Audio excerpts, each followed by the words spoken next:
cái gì? Có cái loa nhỏ thế nhỉ? Có. Đừng có ăn nhiều thế nào đã bảo khó chịu, còn ăn như gì? Kill. Trời.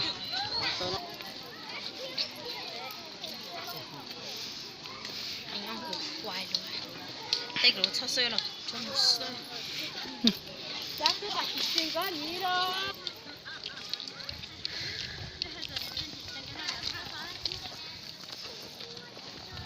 Đi còn đông rắn này. À, mày lột tốt đấy à?